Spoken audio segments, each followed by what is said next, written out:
What's going on, everybody? We're going to be talking about today is part 13 of 16. Boom, the clear to close. And what does that mean? Now, this is a major milestone in the transaction, okay? That means you've cleared all the conditions the underwriter has requested, all the documents for the most part, okay? There's still things that can happen, have cleared, and you're not getting the keys yet because we still got to get to closing. So that's what we're covering in today's video. My name is David Piatek. I am a loan officer and able to help you utilize that amazing VA home loan. You can schedule a call with me down in the description below, and we're happy to walk you through that transaction and be your loan officer through this amazing journey of home ownership. Now, the clear to close is a sweet sound to hear, okay? Normally you get an email, text, a phone call letting you know that you are clear to close. Now, a couple things going to happen in this stage. This pretty much sets you up for the closing itself, where you're going to get the keys to the property, okay? Now, in a next video, we're going to talk about the closing day and what that means, but this is primarily on the clear to close and kind of what goes into that. One thing you got to realize is that yes, you have the clear to close, but there's still things that can come up between the time of a clear to close and to closing. So you may have to submit some additional documents. And on top of that, you still have to do a walkthrough of the property, which is going to be another video that we're going to be talking about, all the things that need to go into that. A clear to close means that all the documents were submitted, right? They've been verified by the processing team and then submitted to underwriting. It could be as simple as providing updated bank statements, getting the appraisal cleared. It could be an employment piece that they're going to be looking at, insurance. All of that stuff has been finalized on the transaction. But what can still happen is that if you had a credit inquiry from the time that you went under contract, a lender may not have done the soft credit check yet. And so a clear to close loan can go back to being conditionally approved. Okay. So keep that in mind when you're going through the transaction. At this stage, also, you please do not take out new credit, apply for furniture loans, or rack up your credit card buying things yet.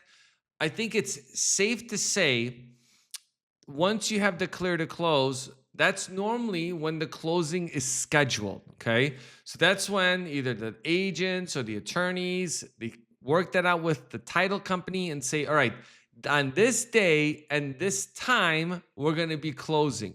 Now, an important thing that you have to realize is that you do have to sign a closing disclosure 3 business days prior to closing. And normally you don't get a clear to close and close the same day. Now that rarely happens, but it can happen in situations where a loan was clear to close, but something caused it to be unclear to close, conditionally approved. And then it might be like one small thing. Like we've seen that happen plenty of times.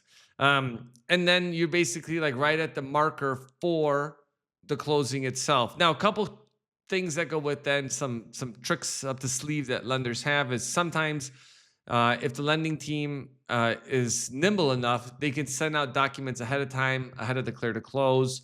We'll talk a little bit more about that when we talked about the closing process. But just know that piece does exist.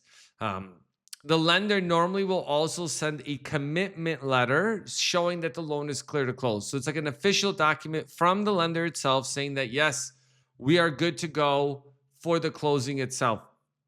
That closing timeline out, right? Normally, you want to give the lender about 48 to 72 hours at a minimum to be able to get all the documents out to you, because sometimes there has to be like a secondary underwriting piece, which can also bring it back to conditionally approved. Why this is, again, such an important step in that process. Now, you want to be able to coordinate with the title company for a time that's going to work for you for the closing, right? So clear to close, you're scheduling that closing. Now, no, if you are not going to be at the closing, and this applies across the board for a lot of situations. Sometimes it's you're buying in another state, you're PCSing to another state, you're out of the country because you're PCSing back to the United States. You may have a spouse that has a job that they require to travel and they can't take time off that day, but you can where you're at. Or you're both somewhere else at that time, maybe even on vacation. Who knows? We've had that happen. Just know that you can request to do two types of closings when you're not going to be physically at the title company that's getting the title report. So, one of those things is you can get a power of attorney for someone else to sign for you. This would be typical in an area where maybe you're in a remote area or you're outside of the country. You give a power of attorney to someone to sign on your behalf. Now, that process is different. You don't want to bring that up. Please do not bring that up at the time that you have a clear to close.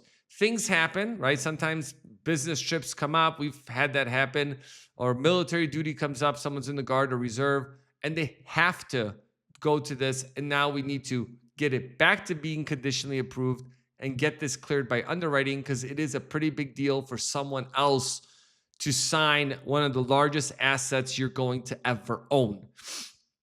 Another way that you can do it, which is the easiest way to do it, especially on last minute changes, is what a lot of title companies call a mail away. That's essentially where, let's just use an example, like you live in Illinois and Chicago, but you're buying in Tampa, Florida, and you're not going to be at that closing. So, what the title company in Florida can do is they can get a notary in Chicago that can come and meet you at your house, a hotel, restaurant, coffee shop, wherever you want to meet up, in your car, even. We've had those, okay? And they'll meet whoever's signing on the loan. They'll notarize all the document. You'll sign it, they'll notarize it, and then they normally send it back expedited next day morning delivery back to Tampa to the title company where they'll clear the loan. Now, that is called a dry closing, meaning that you are closing on the loan, but the loan's not funding, meaning that like all the money's been dispersed. You got the keys to the house. What's going to happen is the next day, they're going to receive the package, submit that to the lender to clear everything.